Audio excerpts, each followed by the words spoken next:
Welcome back class 10।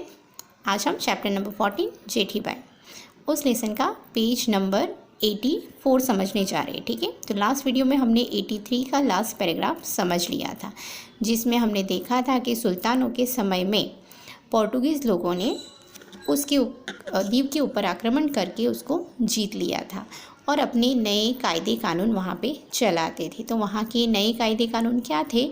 धर्म परिवर्तन वाले, कि उस टाइम पे बहुत ही ज़ोरों शोरों से धर्म परिवर्तन करवाते थे। ठीक है, तो वहाँ के जो ख्रिस्ती पादरी, मतलब जो फादर्स थे चर्च के, तो वो लोग द्वीप के हिंदू लोगों को ज़ोर ज़बरदस्ती अपना धर्म परिवर्तन करवाते थे कि आप हिंदू धर्म छोड़कर हमारे ख्रिस्ती धर्म को अपनाओ। और इसलिए वो लोग क्या करते थे, जो बेचारे अनपढ़ थे, भोले भाले थे, गरीब थे, तो उनको लालच देते थे। ठीक है, तो इस तरीके से वो वटार प्रवृत्ति उस टाइम पे चल रही थी। अब आज का पेज नंबर 84। ठीक है, तो उसमें है कि एमा एक कायदो एवो हतो। अब यहाँ पे भी ये पॉइंट अंडरलाइन करना कि कौन सा कायदा बहुत ही अत्याचारी था, दुखदायी था। तो एमा एक कायदो एवो हतो कि कोई बाळक निराधार होय तो તેને બળજબરીથી ખ્રિસ્તી બનાવીને તેના માલ મિલકત જપ્ત કરી લેવા। ઓકે, તો એક અન્યાયી કાયદો કયો હતો? ઓકે, જ્યારે પોર્ટુગીઝ લોકોનું શાસન ચાલતું હતું તો દીવમાં કયો અન્યાયી કાયદો હતો? ये शॉर्ट क्वेश्चन आएगा।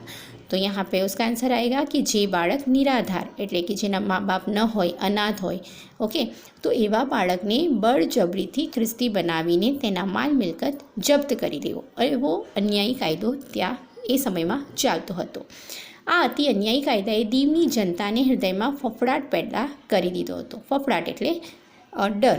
ओके, तो जो भी बच्चा बेचारे उनके आगे पीछे कोई उनके माँ बाप नहीं थे, कोई रिलेटिव नहीं थे, तो उन माँ बाप को अपने बच्चों की बहुत चिंता होती थी कि हमारे जाने के बाद हमारे बच्चों का क्या होगा। तो દીવના જે લોકો હતા એના હૃદયમાં આ એક ડર પેદા કરી દીધો હતો। કાયદો એ કાયદો જ હતો કે कायदा का पालन करना ज़रूरी था, कि एक रूल है तो रूल फॉलो करना है, लॉ है, एनु काम करी रह्यो હતો। ठीक है, कायदा है तो हमें जैसे टैक्स भरना है तो हमें भरना ही, हम उसको कैसे भी लेट गो नहीं कर सकते। तो उसी तरीके से दीव के लोगों में भी ये जो डर था कि भाई ये कायदा उनको फॉलो करना ही है। પાદરીઓની સત્તા અને તેમની જો હુકમી આ કાયદાથી બેમર્યાદ બની જતી હતી। तो पादरी अपना काम करे जा रहे थे क्योंकि उनके पास एक पावर था। ठीक है, और उनकी जो हुक्म मतलब अपनी मन मर्जी वो चलाते थे, इसलिए वो कायदे के सामने कोई आवाज़ नहीं उठा सकता था, उसका अपमान कोई नहीं कर सकता था। अब होता क्या है, नेक्स्ट पैराग्राफ।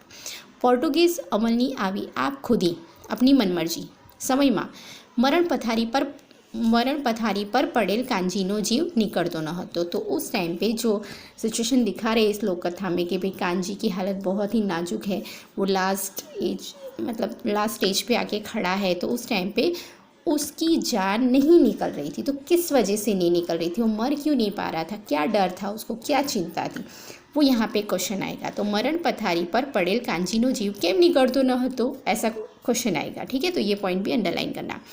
तो કાંજીને એવી ચિંતા હતી કે એના મૃત્યુ બાદ એટલે કે પોતાના મૃત્યુ બાદ 14 વર્ષના એના પુત્ર પર ખ્રિસ્તી પાદરીઓનો કાયદો કેવી આફત વરસાવશે, એ ચિંતાથી કાંજી કામદારના કાળજાને કોરી ખાતી હતી। તો કઈ ચિંતા એને સતાવતી હતી કે એની પત્ની, તો કાંજીની પત્ની તો પહેલાં જ મૃત્યુ પામી હતી અને એના સગા સંબંધીમાં કોઈ હતું નહીં। હવે કાંજીના મર્યા પછી પમાનું આગળ પાછળ કોઈ ન હતું, એ અનાથ બની જાત અને અનાથ બાળકો ઉપર દીવનો આ કેવો કાયદો હતો કે જે અનાથ હોય એને જોર જબરદસ્તી હિન્દુમાંથી ખ્રિસ્તી ધર્મ અપનાવવો પડે અને એની બધી જે પણ મિલકત હોય તે લોકો પોર્ટુગીઝ લોકો એને જપ્ત કરી લે, એવો કાયદો હતો। તો કાંજીને ચિંતા થતી હતી કે મારા ગયા પછી મારા દીકરાનો શું થશે। ઓકે, અને એ ચિંતાથી એનો જીવ, उसकी जान नहीं निकल रही थी, प्राण निकलता न હતા। એનો જીવ એ चिंता में ज अटवायेलो हतो कि अटवाया था, मतलब बीच उसमें कन्फ्यूज़न था कि मेरे जाने के बाद मेरे बेटे का क्या होगा करके। આજે 8 દિવસથી એણે અનાજનો એક દાણો પણ લીધો ન હતો। तो कांजी કેટલા દિવસથી ખાવાનું ખાધું ન હતું? 8 मतलब एक हफ्ते से उसने खाना भी नहीं खाया था, पर उसकी जान नहीं निकल पा रही थी। किस वजह से? अपने बेटे की चिंता थी उसको। આમ છતાં છેલ્લા ડચકા ખાતો એનો જીવડો કેમ કરી નીકળતો ન હતો, એ मतलब गले तक उसकी ऐसी जान निकलने वाली है, ऐसा लगता है कि जैसे अभी जस्ट सेकंड में वो मर ही जाएगा, पर फिर भी वो अटक गई थी। कहाँ और किस वजह से अटक गई थी? तो वो अपने बेटे की वजह से उसकी जान नहीं निकल पा रही थी कि मेरे बेटे की कोई जिम्मेदारी ले तो मैं चैन की सांस मर सकता हूँ और अपनी जान को फ्री कर सकता हूँ, मतलब थोड़ा रिलैक्स होकर उसको चिंता नहीं सताएगी करके वो अपने बेटे की चिंता में वो मर नहीं पा रहा था। जीवनी मुक्ति थती न थी, तो उसको मुक्ति नहीं मिल पा रही थी कि वो अपने बेटे की चिंता थी। अब उस टाइम पे होता क्या है, 8वां दिवसनी अर्धी रात्रे, तो उस टाइम पे अब कांजी को मतलब जेठी माँ को पता चला कि भाई कांजी की तबीयत बहुत ख़राब हो रही है, इसलिए वो देखने के लिए उसको वहाँ पे आए। तो 8वां દિવસની અડધી રાત્રે એના જીવને રૂંધાતો જોઈ, રૂંધાતો मतलब घबराता हुआ देखकर જોઈને જેઠીમાં એને આશ્વાસન આપી રહ્યા હતા। तो उसकी जान बेचारे की निकल नहीं रही थी।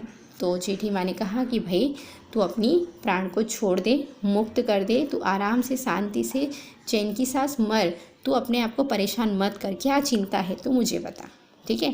तो जेठी बाई समझ गई थी, पर फिर भी उसको बोलती है कि काना भाई तू तारा जीवने गते कर એટલે मुक्त कर, ओके, तू चिंता न कर, तारी जी कहीं कहवू होय ते कही दे, तेरी जान जिस चीज़ के लिए रो रही है, मतलब तड़फ रही है, जो तुझे परेशानी है वो मुझे बता दे, क्या परेशानी है जिस वजह से तेरे प्राण नहीं निकल रहे, तारो जीव केम अकड़ाई छे, क्यों तू परेशान हो रहा है, जो भी है तेरे दिल में वो मुझे बता दे। तो जेठी माँ ने अपने बेटे की तरह उससे बात करी और उससे बोला कि जो भी परेशानी है वो मुझे तो बता। એ વખતે કામદારો બાજુમાં જ ઊભેલા કિશોર તરફ અંગુલી નિર્દેશ કર્યો, ઓકે। તો કાંજીએ શું કર્યું, પોતાની આંગળીથી પેલો એનો જે 14 વર્ષનો દીકરો હતો એના તરફ આંગળી કરી। એ વખતે કાના કામદારે એટલે કાંજીએ પોતાના બાજુમાં ઊભેલા કિશોર એટલે પોતાના દીકરા પમા તરફ अंगुली निर्देश એટલે आंगड़ी निर्देश કર્યો, क्योंकि वो बेचारा बोल नहीं पा रहा था, क्योंकि वो 8 दिन से खाना नहीं खाया था, बहुत ही कमज़ोर हो गया था, तो उसने सिर्फ इशारा करा। जेठी माँ तरत ज एना मननी बात पामी गया, बात पामी जवी એટલે बात समझी गया, ओके। बिना कुछ कहे जेठी माँ कांजी के मन की सारी बात समझ गए कि वो किस वजह से उसकी जान नहीं निकल रही है। किशोरનો हाथ પોતાના હાથમાં લઈને કહ્યું, किशोर એટલે કે टीनेजर, ठीक है। तो 14 साल का ये पमा था, उसका हाथ उसने जेठी माँ ने अपने हाथ में लिया और कहियो, काना हूँ आज भगवान ने साक्षी राखीने प्रतिज्ञा लऊँ छूँ। तो यहाँ पे भी एक क्वेश्चन आएगा कि जेठी माए कांजी सामे कई प्रतिज्ञा लीधी, ओके। तो हूँ आज भगवान ने साक्षी राखीने प्रतिज्ञा लऊँ छूँ कि मारू आखू कारखानु ऊंधू वળી जाए तो पण तारा दीकरा ने ऊनी आँच आववा नहीं दो, ठीक है। तो कांजी को परेशानी किस चीज़ की थी, कौन सी चिंता थी, अपने बेटे की। पर अब जेठी माँ ने उसकी पूरी जिम्मेदारी अपने सर पे ले ली है और क्या कहा है कि आज थी भगवान को साक्षी रखकर, ठीक है, और प्रतिज्ञा ले रही हूँ कि मारू आखू कारखानु ऊंधू वળી जैसे कि मेरे कारखाने को कुछ भी हो जाए, ठीक है, बर्बाद हो जाए, नुकसान हो जाए, कुछ भी हो जाए, पण हूँ तारा दीकराने એટલે કોને, પમાને, કાંજીનો દીકરો કોણ, પમો, દીકરાને ઊની આંચ આવવા નહીં દઉં, ઊની આંચ આવવા નહીં દઉં, રૂઢિપ્રયોગ है, तो कि जरा पण એને परेशान थवा नहीं दो, नुकसान नहीं थवा दो, कोई भी कुछ भी नहीं होने दूंगी उसको, ठीक है।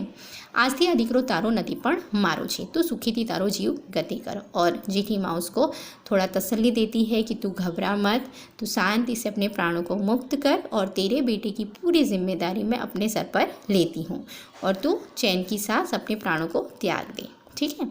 तो आज इतना ही, नेक्स्ट वीडियो में हम आगे के पैराग्राफ समझेंगे। Thank you.